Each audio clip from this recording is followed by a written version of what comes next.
આમ બોલજો તમે અંતરના પડદા ખોલજો. કયા પડદા ખોલવાના કયા છે અહીં? અંતરના પડદા. જે સદગુરુ શરણમાં જાય છે તેને રામનું નામ સમજાય છે. કોઈ પણ નું નામ હોય, કોઈ પણ નામ હોય, સમજ્યા વગર લેતા નહીં. સમજ્યા વગર લેતા નહીં. ફરી એક નમ્ર વિનંતી કરીએ, આ રામ સભા છે ને રામ સભાની અંદર ધૂમ્રપાન કોઈએ કરવું નહીં. બીડી પીવાની ઈચ્છા થાય તો સભાની બહાર જઈને પીવી. કોરોના આપણને શીખવાડી ગયો, જેને કોરોના થયો હોય એવા બીડી પીવે, એનો ધુમાડો જેને અડે એને કોરોના થાય. તો અત્યારે હજુ કોરોના જતો નહીં રહ્યો, ધ્યાન રાખે. એટલે આપણે થોડુંક ચેતતા રહીએ. જે સદગુરુ શરણમાં જાય છે તેને રામનું નામ સમજાય છે. કોઈ દિવસ કોઈ પણ નામ હોય સમજ્યા વગર લેવું નહીં. ઘણા ખરા ભાગોર બેઠા બેઠા કહે છે આ વખત મારું નામ લે એટલી જ વાર છે. નામ કરે આ હારા નઠારાનો નામે ના લેવાય. ભોગ મર્યા જો સમજ્યા વગર નામ લીધું. કોઈ એમ પણ કે છે જા મારું નામ લેજે તારું કામ થઈ જશે. એમનો નામ હારો. એ નામ લેવામાં પણ વિચાર કરી લઈએ કોનું નામ લેવા જેવું છે. કેમ બધાય નામ લેવા જેવો છે એવું નહીં. બધાય નામ લેવા જેવો છે એવું નહીં. સમજી વિચારી લઈએ. વિઠ્ઠલ આ જગત ની અંદર કઈક નામ એવો છે જેમનો સપનામાં લેવાય નહીં, અને કઈક નામ એવો છે તમારું ઊંધું ગાડીને એમનું નામ દો ને તો તમારું કામ થઈ જાય. અહીંયા આગળ કહ્યું કે જે ખેતરમાં દોણા થાય છે પેલા પંખીડા ચરી ચરી જાય છે. આ શરીર એ એક ખેતર છે. આનું અનિમય પુણ્ય રૂપી દોણા બેહે. અત્યારે ભજનમાં જે બેઠા છે, ભજન સાંભળતા છે, જેના જીવનમાં ભજન બેહી જાય ને એનો હવારમાં કઈક દાડો અલગ ઉઠશે. હા, ઘૂંટો ઘૂંટો મારતા હોય જો કદાચ ભજન બેહી જાય તો હવામાં બંધ હોત થઈ જાય. વિઠ્ઠલ તો સમજી લેવું ભજન બેઠું. નહીતર જો બંધ ના થાય તો સમજી લેવું ભજન ગહાઈ જતું. Bye bye. એટલે ભજન જેના જીવનમાં બેસી જાય એની ચાલ ચલગત પણ બદલાઈ જાય. ભજન ઘરમાં નહીં બેહાડવાનું, ચોકમાં ફરિયામ ઘરમાં કહે બેહાડવાનું નહીં. ભજન તો આપણા જ બેહાડવાનું, પોતાના બેહાડવાનું. અને ભજન જેના જીવનમાં બેસી જાય. ગાવું બજાવું એનું નામ ભજન નથી, એટલું યાદ રાખજો. ગાવું બજાવું એનું નામ ભજન નથી. ગાવું બજાવું એક તો મનોરંજન છે, અને એમાંથી ભજન થઈ જાય. વિઠ્ઠલ બજારમાંથી આપણે જે લાવીએ છીએ ને એ તો કાચું સીધું. બજારમાંથી જે લાવીએ છીએ ને એ તો બધું કાચું સીધું. ચોખા વેણવાના ના હોય. ચોખાની મય તરિયા હોય, પથરી હોય એ વેણવાની. તાર વેણ તાર આપણે નહીં પૂછતા શું કરો તા કે ચોખા વેણો. હવે ચોખાને શું વેણવાનું? પણ મય જે પથરી છે, જે તરિયા છે એને વેણવાના. પણ ના કે હું તરિયા વેણો, પથરી વેણો એવું ના કે. એ ચોખા વેણો એમ જ કે. ઘઉંની મય જે કંઈક વધારાનું હોય એ કાઢવાનું હોય કારણ કે ઘઉં વેણો હવે ઘરમાં નહીં વેણવાના ઘઉં શું વેણવાના ઘઉંને પડી મેળવાના ના કોમનું હોય એ વેણી દેવું પણ આ સાચું ના બોલે સાચું બોલવાનું થાય તાર કમકમી આવે આવે કે ના એમ આ જગતની અંદર એવું કહેવાય છે કે પાપ રૂપી પંખી આ પુણ્ય રૂપી દોડા અહીં જેના ભજન બેસી જાય ને અને હવારમાં કોક એવો પાછો મળી જાય ને કે આ બધું ભજન કાઢી વત ના આ વ્યવહાર તો કે હવે બેનને ચાલે જો પુણ્ય રૂપી દોણો શેઠ બેઠો તો અને પાપ રૂપી પંખી ચરી દેહ રૂપી ખેતર તમે જાણજો પાપ રૂપી પંખી પ્રમાણજો ઋષિરાજ મહારાજનું કહેવું એમ છે કે જે સદગુરુ શરણમાં જાય છે તેને રામનું નામ સમજાય છે તેનું જન્મ મરણ મટી જાય છે એક વખત સમજીને નામ લેવામાં આવે ને તો જન્મ મરણ મટી જાય અને સમજ્યા વગર લેવામાં આવે ને તો 84 ઊભી થાય ટળી ગઈ હોય તોય ઊભી થાય વિઠ્ઠલ સમજ્યા વગર લેવામાં આવે તો નામ કોનું લેવું હજારો નામ પરમાત્માના છે હરિ તારા નામ છે હજાર કયા નામે લખવી કંકોતરી નરસિંહ મહેતાએ ઊંધું ગાડી નામ લખી દીધું નગર શેઠના નામે લખી દીધું હે વિઠ્ઠલમાં સોમરસા શેઠના નામની પત્રિકા લખીને મોકલી દીધી હવે સોમરસા શેઠ તો કોઈ હતોય નહીં સાંભળ્યો તો ભગવાનને સાંભળ્યો કહેતા હતા પણ શેઠ એવું કોઈ નતા કહેતા પણ નરસિંહ મહેતાએ હુંડી લખીને એવું સાંભળ્યો શેઠ બનીને અને હોમો આવ્યો ચિઠ્ઠી લેવા આવ્યો કે ના જે ચિઠ્ઠી લઈને ગયા હતા એ ફરી થાકી ગયા કોઈ મળ્યો નહીં પણ જ્યારે હોમાં આવતા હતા ને તારે જે ચિઠ્ઠી લઈને ગયા હતા ને એમને ખબર પડી ગઈ કે આવે હે ને એ જ સાંભળ્યો છે હોવા જ છે કારણ એની ચાલ એવી હતી એની રેણી કેણી એવી હતી એના પહેરવેશ પણ એવા હતા હે વિઠ્ઠલ મહારાજ એનું નૂર એના દેખાવ પણ એવા હતા અને એ દેખાવ તમે જુઓ એના પછી નક્કી કરી લીધું કે આ સોમરસા શેઠ હોવા જ જોઈએ એટલે જઈને પેલા મને પૂછ્યું સોમરસા શેઠ તમે છો કે બોલો કોણ ત્યાં ચિઠ્ઠી આલી છે મહેતાજીએ લાવો તરત એ હુંડી લઈ લીધી ને અને લઈને કે જાઓ નરસિંહ મહેતાજીને કહેજો કોમ થઈ ગયું આપી દીધા ને તમે જુઓ કોમ થઈ ગયું પણ અહીંયા તો એવું કહેવાય છે કે ભાઈ ઋષિરાજનું કહેવું એમ છે જે સમજી લેશે એનું જન્મ મરણ મટી જાય છે અને સમજી લેવા મજા છે એટલે આપણા સંતો કે એ સૂરજ ઉગ્યા પછી અંધારું ના થાય એવા ગુરુ ગોતીએ રે સૂરજ ઉગ્યા પછી અંધારું ના થાય એવા ગુરુ ગોતીએ રે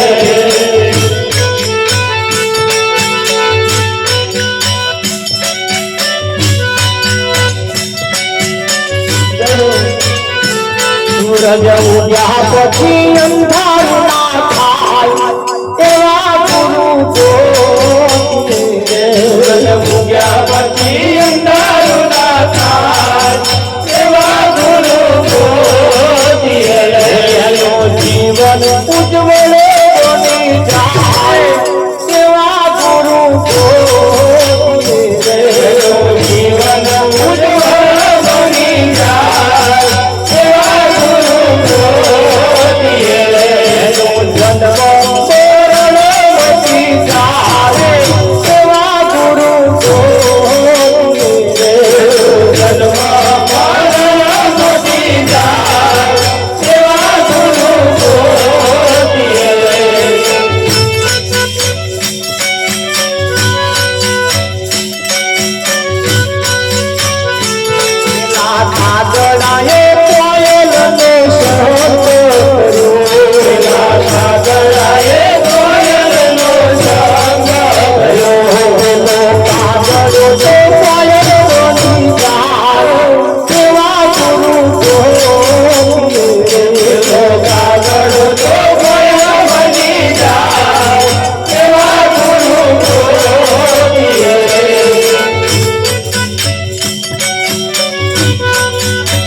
ગરાજે સુગરાન સંગ ખેલાનું ગરાજે સુગરાન સંગ હાથ તો સુગરો તે સુગરો બની જાય એવા ગુરુ તો ખેલાનું ગર તે સુગરો બની જાય એવા ગુરુ તો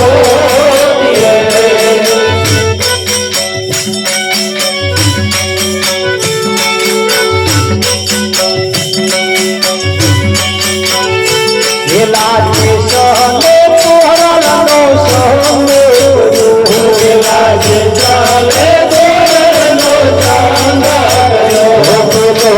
સલ તો સત્ય બની જાય એવા ગુરુ તો સલ તો સત્ય બની જાય એવા ગુરુ તો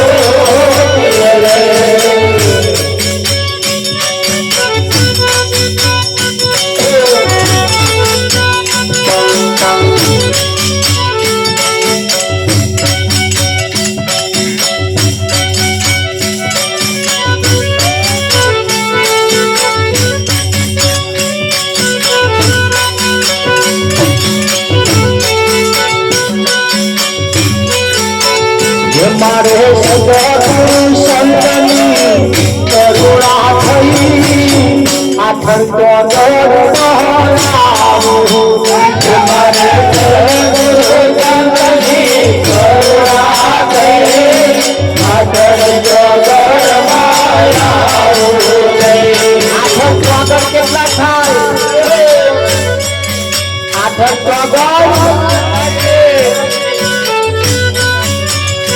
મારે સદગુરુ સંતની કરુણા થઈ આઠ મારે સદગુરુ સંતની કરુણા થઈ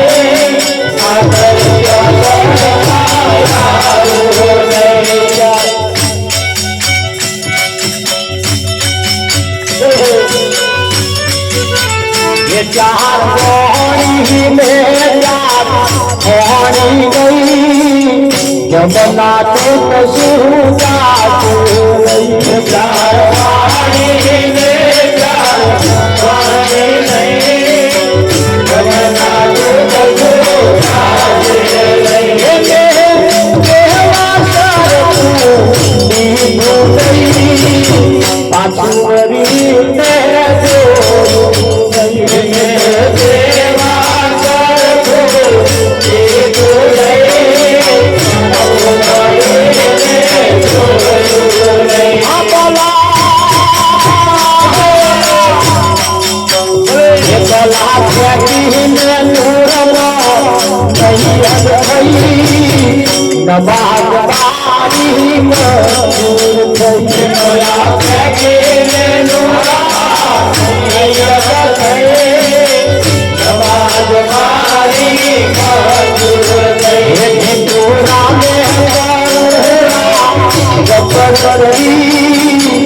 रवि राम नाम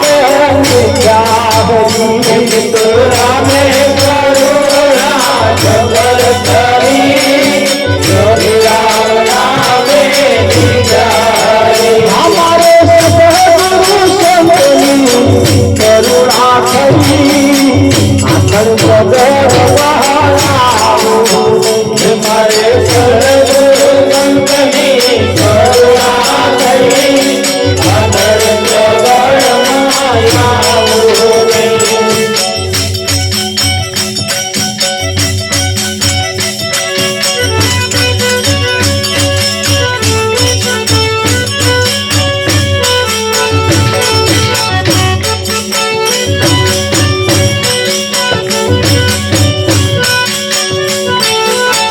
जिंदगी में कदो कमाना नो सरवार बार जिंदगी में कदो कमाना नो सरवार बार जिंदगी में कदो कमाना नो सरवार बार जिंदगी में कदो कमाना नो सरवार मार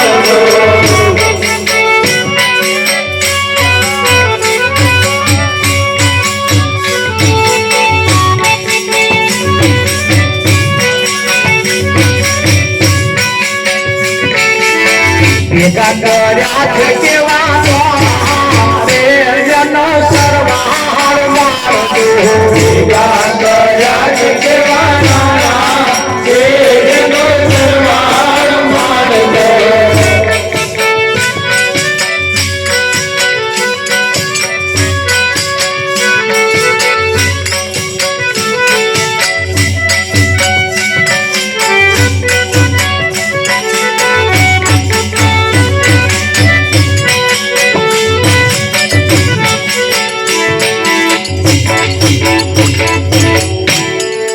સૂરજ ઉગ્યા પછી અંધારું ના થાય એવા ગુરુ ગોતી આજે ભજનમાં બેઠા છીએ અને જો કંઈક વાત સમજાઈ જાય અને આજે ને આજે જો અજવાળું થાય અને હવારમાં પેલો સૂરજ ઉગે જો પાછું અંધારું થાય તો આ રામાયણ ઊભી થાય વિઠ્ઠલ હા પણ સૂરજ ઉગ્યા પછી અંધારું ના થાય તો ક્યારે ના થાય તમે સંગ કોનો કરો છો તો એવું કહેવાય છે કાગડાએ કોયલનો સંગ કર્યો કાગડો કોયલનો સંગ કર્યો કાગડો કોયલ બની ગયો તમને એમ થાય સારું કાગડા કોયલ બનતા હશે ભલે પણ આ બને હા બને તમારે